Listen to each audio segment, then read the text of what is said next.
માણસ ખોટો અહમ રાખે છે. હવે આપણી શું હેસિયત? રોજ પૃથ્વી ઉપરથી 1.5 લાખ વ્યક્તિઓ વિદાય લે છે, દર 2 સેકન્ડે 3. આપણું આ પ્રવચન શરૂ થયું અત્યારે 1.25 કલાક થયો, ત્યાં સુધીમાં હજારો વ્યક્તિ પૃથ્વી ઉપરથી જતી રહી.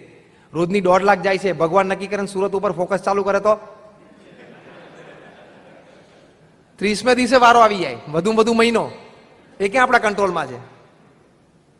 અને આમ ઓફિસમાં જઈને કોલર ચડાવીએ છીએ, આ એક સ્ક્રૂ સેટ ઢીલો કરી દે તો ઓફિસના બદલે સુરત રેલવે સ્ટેશન ઉપર એલ્યુમિનિયમનો વાટકો લઈને બેસી જવાનું થાય. હા,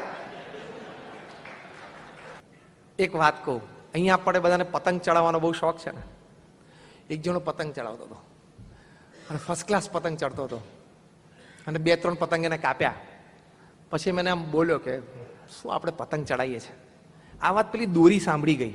દોરી કે પતંગ તું નથી ચડાવતો, હું ચડાવું છું. અરે વાત તો એની સાચી હતી. દોરીએ પેલા પતંગ ચડાવનારને શું કીધું? તું પતંગ નથી ચડાવતો, હું ચડાવું છું. હવે એની વાત ખોટી છે? હા કે ના કહો પેલા? ખોટી તો નથી જ.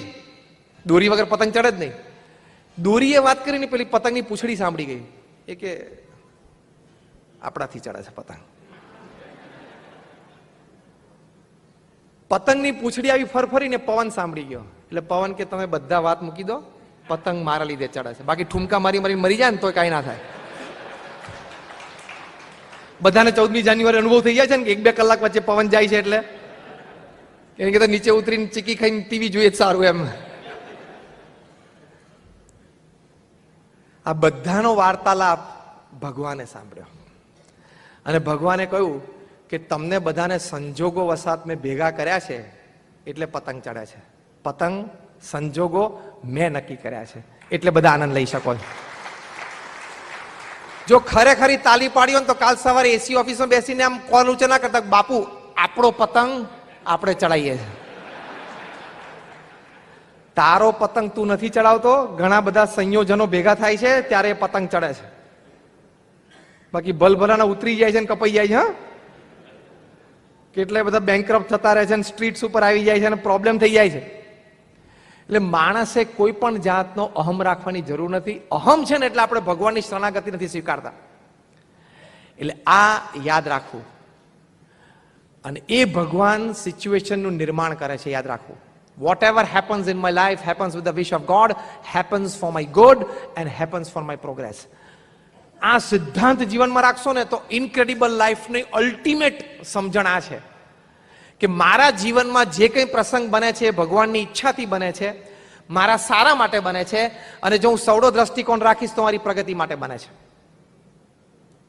તમારે સવારના પરમાં ઓફિસમાં જવું હોય ને મોડું થતું હોય ને અગત્યની મીટિંગ હોય અને એ જ વખતે ટાયર ફાટે કારનું અને ડ્રાઈવર ના આવ્યો હોય તો તમને શું થાય? દાંત ચડે કે નહીં? ઓકે. સવારના પરમાં તમારે ઓફિસ જવું હોય અને ઘરમાં ગેસનું સિલિન્ડર ફાટે તો અને તમે એમાં કામે લાગી જાઓ તો તમને દુઃખ થાય કે નહીં? સવારના પરમાં તમારે અગત્યની ફ્લાઇટ પકડવાની હોય, હવે તો સુરતથી ઘણી શરૂ થઈ ગઈ, તમારે અગત્યની ફ્લાઇટ પકડવાની હોય અને એ જ વખતે સમાચાર આવે કે તમારા મિત્રના ફાધર ધામમાં ગયા, ઓફ થઈ ગયા, તો શું વિચાર આવે? હારો ક્યાં અત્યારે? આ બધું સાચી જ વાતો કરું છું, તમારા હૃદયના ભાવ હું બહાર કાઢું છું. આવું બધું થાય કે ના થાય? તમારે પરદેશે અગત્યની મિટિંગ હોય અને સવારના પરમાં તમારે ફ્લાઇટ પકડવાની, તમે બાથરૂમમાં લપસી જાઓ અને પગમાં ફ્રેક્ચર થાય અને આખી ફોરેન ટ્રીપ તમારી કેન્સલ થાય 15 દિવસની, 10 અગત્યની મિટિંગ અને પ્રોબેબલી 100 કરોડનો લાભ થવાનો હોય તો તમને કેટલું દુઃખ થાય? થાય કે ના થાય? હવે સાંભળજો. ટ્વિન ટાવર અમેરિકામાં 2001ની સાલમાં તૂટ્યો ત્યારે જે લોકો એ ટ્વિન ટાવરમાં 5, 7, 10 વર્ષથી કામ કરતા હતા અને એ દિવસે એ લોકો ન ગયા અને એ બચી ગયા, એના કારણો બધા સવારના પોરમાં આવા જ હતા.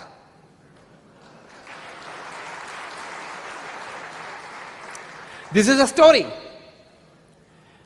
13 વર્ષથી એક વ્યક્તિ ટ્વિન ટાવરમાં કામ કરતો હતો 40માં માળે, જ્યાં પ્લેન અથડાયેલું એની ઓફિસ ઉપર જ અથડાયું. એ દિવસે 13 વર્ષથી કોઈ દિવસ એ સવારની ટ્રેન ન્યૂજર્સીથી ચૂક્યો નહોતો. પહેલી વખત ચૂક્યો. એને મેલ પણ મૂક્યો બોસને, sir I am sorry, I miss the train, હું બીજી ટ્રેન લઈને આવું છું. બીજી ટ્રેન લઈને ગયો, સ્ટેશન ઉપર તેને જોયું કે ધુમાડા નીકળતા હતા. એ ટ્રેન મિસ કરી એ વખતે તો ફ્રસ્ટ્રેશન આવી ગયું હશે ને. ભગવાન જે કરે છે ને એ સારા માટે કરે છે. એક જણાને સવારના પોરમાં ગેસનું સિલિન્ડર ફાટ્યું. અમેરિકામાં તો ઘર બધા લાકડાના, તે ઉડી ગયું, આખું ફૂરચા થઈ ગયા. એટલું બધું દુઃખ થયું એને.